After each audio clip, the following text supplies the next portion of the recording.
150 years ago, there were 127 known intelligent species populating the galaxy.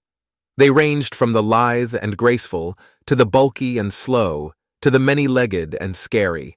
All kinds of beautiful and unique races participated in galactic society, granting their own unique cultures and voices to the universe. Now there are only 56 at above endangered levels. And of those 56, I want to tell you about the one we all grew to fear above all else. Humans. Humans were the last members to join the galaxy before the calamity occurred, and they hid a lot about themselves and their history. Now, that wasn't uncommon. A lot of species withdrew slightly when confronted with the wider galaxy, often citing their realization of just how small their species really is. We left them be and didn't pry too much into their history. While they were already an impressive stellar empire of their own, having developed in a relatively isolated and empty part of the galaxy, their people left their jobs, homes, and families in droves for the stars of other nations. Within less than a decade, it was common to see humans on every planet, their impressive adaptability ensuring they could live alongside almost anyone, and the wider galaxy learned to love these strange bipeds. Whether mining on Celis 4, leading businesses on Prim, or delving into the multicolored caves of Jaloria, humans very quickly became a sizable minority throughout the galaxy. Explorers, diplomats, and traders by nature, they found fast allies in every sector. Even the militaristic people like the Drom or Liligar found themselves impressed by the squishy pink creature's combat abilities, and their governments very quickly got human representatives as they defeated the previous holders in duels. They were everywhere, doing everything, but still kept tight-lipped about the history of their people. They delved eagerly into the histories of others, but rarely spoke of their own. When they did, they'd recite the same words, speaking of the last couple centuries only, talking of the rise of the current human federation built from a fractured species of dozens of smaller groups. Eventually, we all stopped asking. 48 years after their appearance, a threat emerged. From a part of the galaxy long deemed impenetrable due to its thick nebula and strange electromagnetic interference, the Groks came. The galaxy had been at peace for over a millennium. Even the militaristic species had largely let their militaries fall by the wayside as they began to consider a galaxy without war. The galaxy scrambled fast, but our community had not even fought anything in almost 180 years, much less warred. Technology had marched on, and governments had more important things to do than retrofit militaries that were never called on for anything more than the odd pirate gang. We were caught off guard, and by the time we organized a true blockade, it had been almost 2 years since emergence, and a full 30% of the galactic arm existed within the rapidly expanding Groks empire.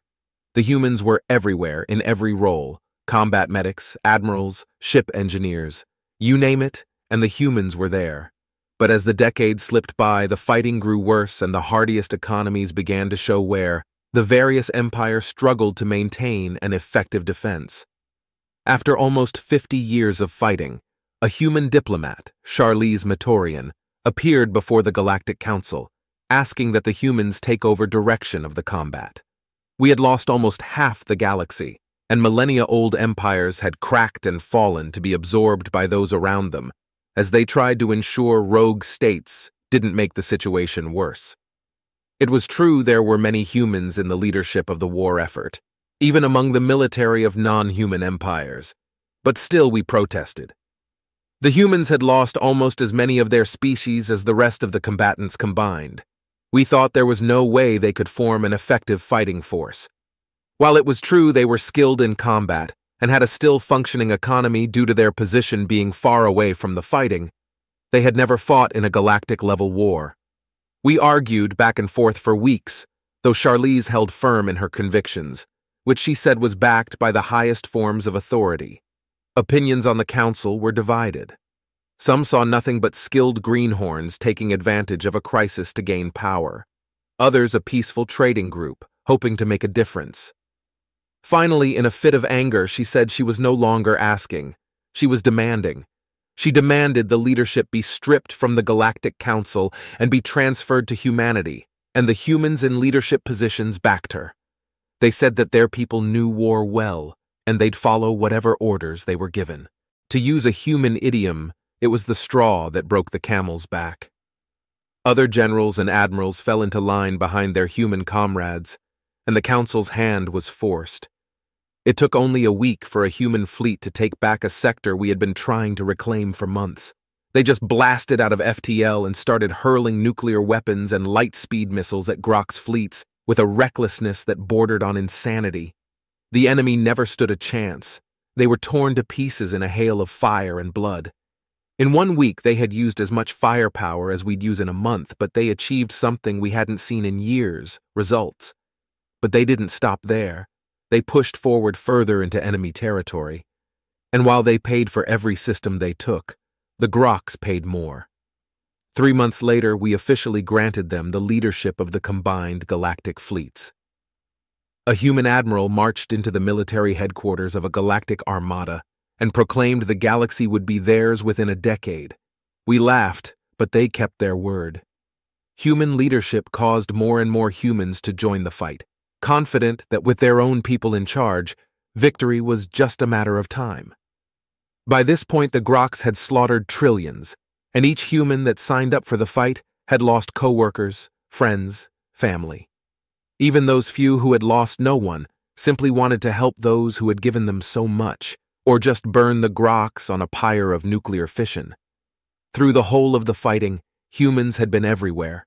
Huge medical fleets serviced soldiers wounded in ground fighting.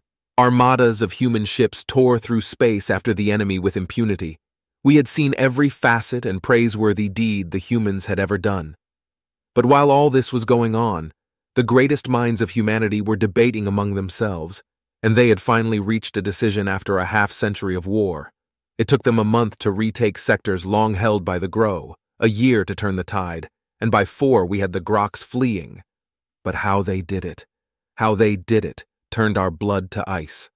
Biological horrors, the result of twisted experiments by insane scientists, dropped onto worlds to ravage military bases.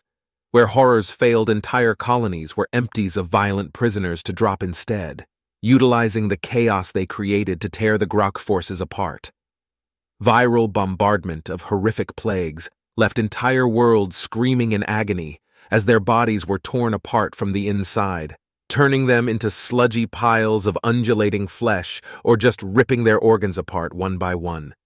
Nanite swarms stripped enemy fleets of their hulls, these swarms purposefully spacing the occupants as they repurposed all that delicious metal into more of themselves, eventually growing into planet-sized monstrosities that could consume entire systems in a matter of weeks.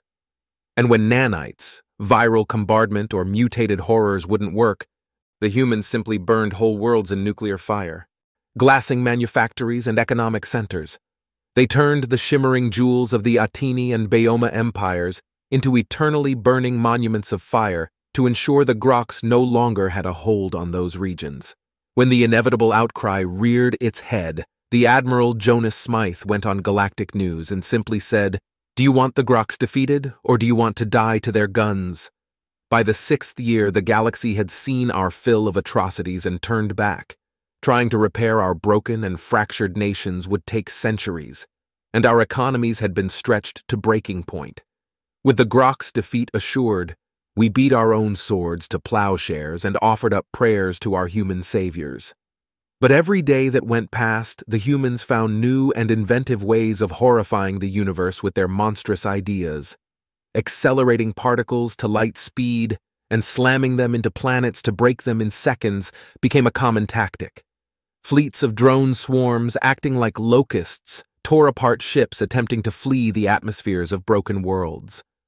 Worlds that relied on regular food shipments were simply encased in a shield and left alone as the war fleets moved ever onwards.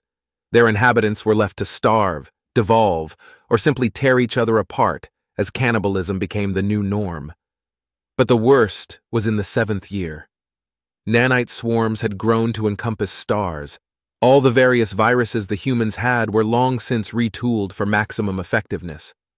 But the humans had learned new ways of war from the other empires, and even from the Grok themselves, and they deployed them eagerly. Relfox stood as the shining beacon of the Lanalian Church. It had been taken in the first decade of fighting and been a major victory for the GRO.